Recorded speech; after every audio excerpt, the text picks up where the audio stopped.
You've seen the TV show, now go inside the real ER, where hundreds of Valley children come in here each and every year to undergo such delicate operations as brain surgery. This would be considered the Corvette of the boat industry, the Border Patrol's newest weapon. It's a 19-foot Nautica. At speeds of up to 65 miles an hour, this 150 horsepower engine can bustle us through the river like we're standing still. We're in somebody's backyard. Just to graphically illustrate just how deep Mother Nature has done, look at that car right over there. You can barely see the windshield. The home, you can barely get up to the front door. There's a mailbox right behind us. Water is almost all the way up to the top. Mrs. Valadez had been here at Retama Manor for about 2 days. She had arrived here on a Wednesday. When early Friday evening, she walked out these front doors and began heading south. Police theorized she wandered through this nearby field, suffering from dementia, coherent at times, confused at others. The search for Mrs. Valadez ends here, a little more than a mile from Retama Manor, here on the outskirts of the city of Harlingen on Wayland Road. Sometime Monday, investigators find Mrs. Valadez here, underneath the brush of a ditch. So I'm going to sneak up behind one of these women and put her in a headlock. We're going to see just how much she's learned. Her name is Selena. I go up just like this. No. Today's El Norte newspaper, no es oficial, pero es canales, and in Mexico, this is what everybody's talking about today. The headlines in today's El Mañana newspaper scream out tragedy in Valle Hermoso. Inside the local section, graphic, explicit pictures with the headline, 15 muertos. Photographer Rafael Cavazos and I went to the scene today to see the carnage firsthand. A converted school bus carrying 40 maquiladora workers, including the daughter of a former Mexican congressman, met their death down this slick, narrow road. The entire wheel of this bus was torn off. The front end and the engine suffered some severe damage, as did the hood. The windshield, of course, is completely out. More damage on the left side of the hood. The right side of the wheel is torn off. Remnants of the ditch still remain stuck and embodied inside this door. Who do you fear most on the court when you lace them up? Can't fear nobody. Can't fear nobody. Let's go out there and play hard and everything will fall in place. America, and the world for that instance, has long had a love affair with the train. Its sleek beauty running down the tracks like that has attracted people to watch its inner beauty. Unfortunately, for a lot of people, the train has also proved to be rather deadly. It lies a stone's throw away from Brownsville.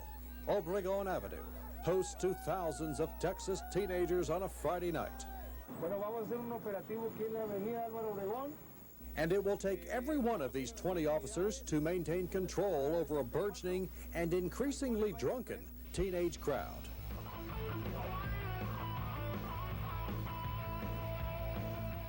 A caravan of police cars with lights blaring heads to the Crazy Lazy, one of the Strip's most popular clubs. Without warning, they storm the front door, looking for drugs, weapons, and minors. They hit pay dirt. Within moments, police come out with a string of minors, all of them from the valley, some of them looking no older than 13. Two of the young girls we saw looked to be very tiny, looked to be 13, 14. Did you check their IDs? No, they didn't have any IDs with them, but they said they were like 16 years old. The Crazy Lazy's owner is not happy with what is transpiring. Juan Longoria wants to make sure other clubs get the same treatment. But he admits the kids are hard to catch. He's trying more checking the place, but the kids getting smarter and trying to get them. Le digo que los chavos cada vez buscan la manera de muy avanzados. They're getting smarter. The juveniles will be detained and questioned, but not jailed. This young girl is obviously scared, but she is encouraged that everything will be fine. Eventually, they are released. The Crazy Lazy will not get off so easily. This will cost them at least one night's business plus a fine of $1,000. A large yellow sticker taped over the front door says it all. The displaced patrons will now head next door. That's the next stop for police. Take that, take that, take that. This is Mr. Lee's, another of Matamoros' most popular nightclubs. Up a neon blue staircase, police continue their search. You think everybody heard what happened next door? Yeah, I think so. They did because took about half an hour, but we probably find somebody here. And they would. Two things stand out at Mr. Lee's. The gang influence in this predominantly teenage crowd is unmistakable.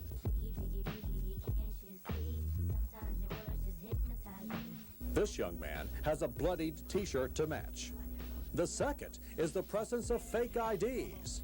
This man tells police he was born in 1979 and pulls out an ID to prove it.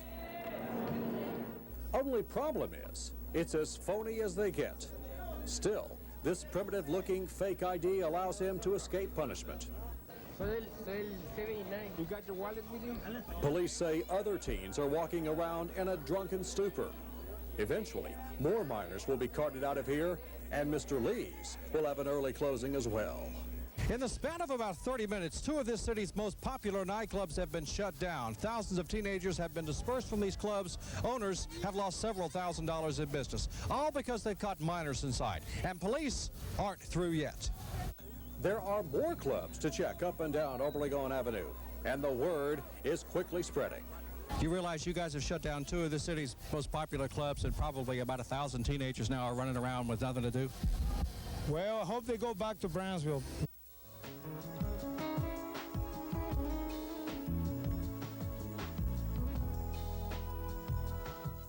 Yeah, let's go ahead and yank away. Well, today we are setting up for an evening shot and a twilight shot. We'll be setting up in that direction and setting that direction to shoot. It's a beautiful afternoon in Selena's hometown of Corpus Christi. Thousands of fans have gathered for one of the movie's most emotional scenes. The camera's not here. It is observing a vigil a silent vigil that you are all having in memory of Selena. They're telling me that this film has gotten more press than any film historically, and maybe since before Gone with the Wind. In many ways, the Selena story is like Gone with the Wind, a small-town woman whose legacy has become larger than life. This is the trenches. This is the place to be, though. Hours of preparations are going into this scene, a candlelight vigil the night Selena died. The young and old alike are here to play a part. To see the interesting aspects of filming a movie, and at the same time to just kind of be in it and be part of it. We just set up in front of it. Well, now that means move the crane out in front of it, and then if we have to swing back. It's all angles and preparations. When we reach magic hour and twilight, the sky will be bright behind him, whereas... And it's this man's responsibility to put it all together. So the drive the snake bed over this way? Yeah. Okay, Gregory Nava was handpicked to direct the movie. He's trying to make sure everyone is in the right place, doing the right thing. Straight back there, that's the place to be, okay, guys? Soon, it will be dusk, and everything has to be just right. I was just thinking about the blue, about the cobalt blue sky, which is on the other side, on the other horizon. Tomorrow, you'll see that daytime preparations pay off for an absolutely beautiful nighttime scene. Dave Johnson for CBS News.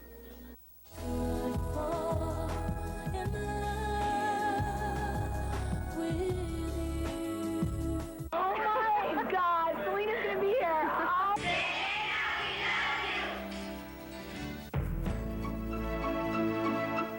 She has taken on a near saint-like role in death. The first time many people had ever even heard of Selena Quintanilla Perez. Yo nací y pues en Lake Jackson, Texas, cerquita de Houston. She was born on Easter Sunday, April 16, 1971, in Lake Jackson, Texas, the youngest of 3 children to Abraham and Marcela Quintanilla. By age 5, she began to show her talent for singing, and by age 9, she became lead singer for the band Selena y los Dinos. How'd you get started on this? Who were some of your influences when you were growing up? My influences, well, I would say my father. My father used to have a band way back when, and I guess that's where we got the musical talent from. And As far as other groups, I used to listen to Taste of Honey, a little bit of rock, AC/DC, just different music. I listen to everything. I know by the time I get through, I'm gonna be this big. My hair, dude. Selena was all smiles before playing a 1993 concert in Corpus Christi, one recorded for her upcoming Selena Live album. It would eventually win her a Grammy and plant the seed for her eventual crossover into mainstream music. Well, it seems like everything you touch seems to turn to gold. All your records are so hot, they keep going up. I think that's part of the up to the fans. You know, we just dish out the music, and they're the ones who buy it. We'll have more from Selena's Grammy Award-winning concert, as well as her last ever concert in Corpus Christi tomorrow, as we continue Selena in her own words. Dave Johnson for CBS News. Now, the gentleman who is the public address announcer here on the stage is pretty much prepping the crowd as to what is going to be happening, the presidential etiquette, if you would, when the chief executive pulls in with his fleet of limousines and Secret Service agents and armed guards. Speaking of that, let me just kind of give you a feel for what is out here. You've got basically every law enforcement person south of Corpus Christi and north of Mount Moros is probably in and around this stadium right now. I don't know if you could see it, but there are several sharpshooters on top of the old press box. Well, it's actually not the old press box, on top of the Mission Eagle press box that are aimed out at this crowd. Of course, they don't have their rifles pointed out, but certainly when you have this enormous amount of people, regardless of the fact that every single person did go through a metal detector, you are talking about a presidential visit. This is not a small room. There are more than 10,000 people out here, and of course, every precaution needs to be taken for such a visit. Apparently, the President of the United States is making his way into Mission Stadium in a scene reminiscent out of some huge Hollywood production. Thousands of these tiny American flags are waving now. They're all waving toward President Clinton as the signs in the background. Mission loves President Clinton. Welcome to the Rio Grande Valley. The presidential motorcade and the entourage making its way, albeit somewhat slowly, into Tom Landry Stadium, where against a backdrop that says President Clinton, college opportunity for everyone.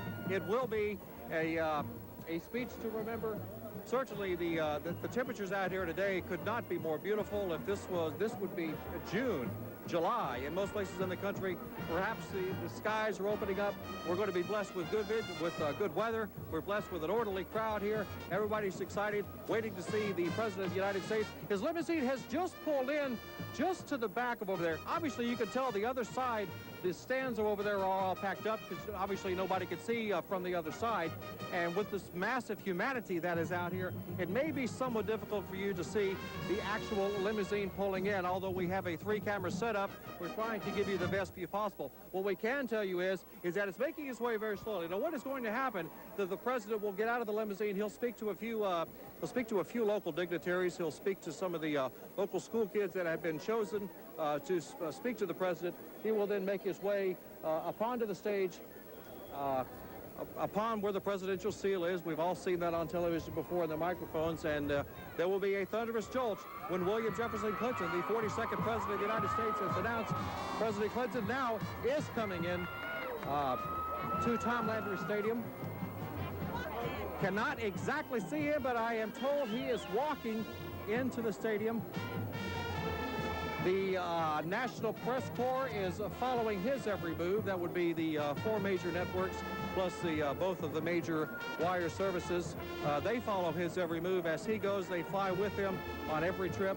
And you will, of course, hear their reports, especially on the CBS Evening News later on tonight. They will all be mentioning, one of the good facts about all this is that everybody will be mentioning the fact that they are in Mission, Texas, they are in Brownsville, Texas, they are in the Rio Grande Valley, and about the particular issues that the president will be in.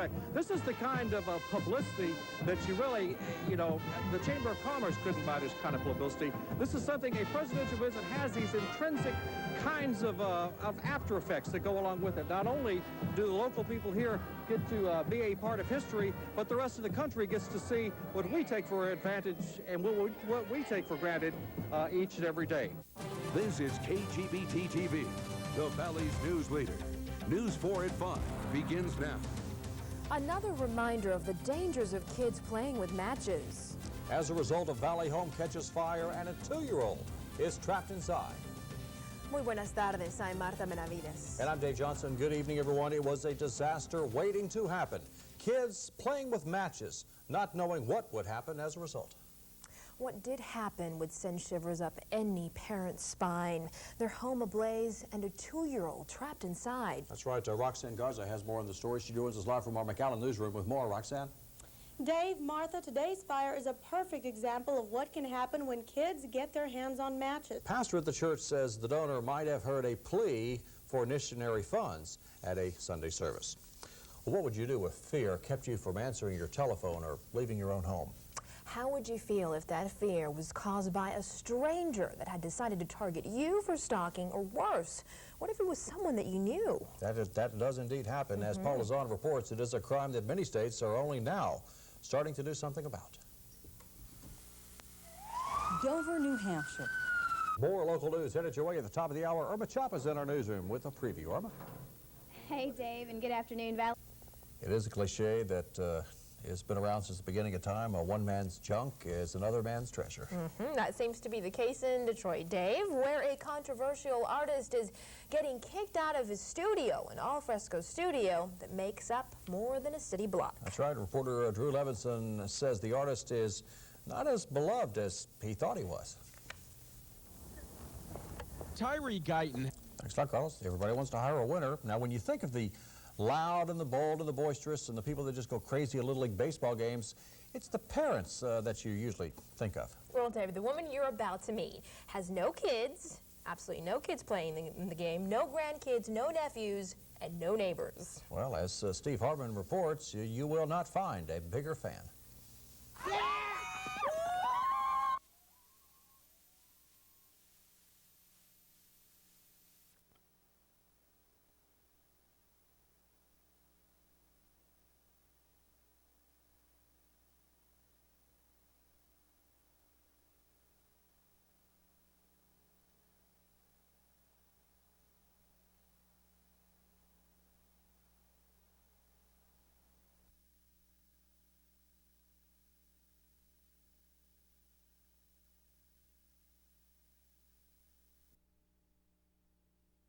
Lake somewhere.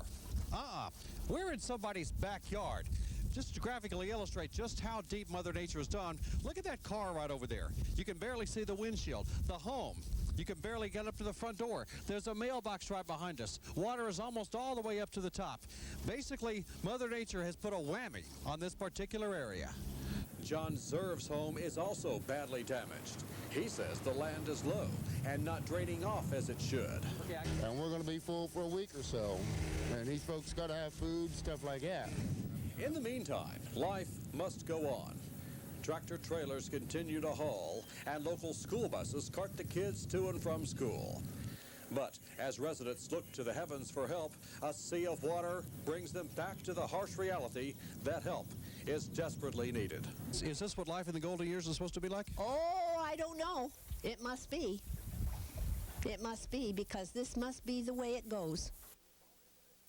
Afraid of getting each. Imagine living like this. Water is everywhere. It's reality for Maribel Garcia. At this point, she's more scared than anything. She's so concerned about the flooding and its effects, she sent her kids to Mexico. We're feeling exasperated right now. We aren't getting any help, and we're expecting more rain. Garcia's neighbors, the Reynas, are also feeling helpless. This is what's left of the Reyna's house. You can see the water is right up to my knees. Now they're very scared because a lot of raw sewage is mixed up here. They're scared of disease like malaria and typhus. Right now we have a lot of mosquitoes, and but mainly the idea of the bacteria that's in the water. It's very dangerous. As you can smell it right now, it's bad. It's going to get worse as the water recedes. You're going to get a worse stench than what it is. For now, Garcia and Reyna are just waiting to see what Mother Nature does next.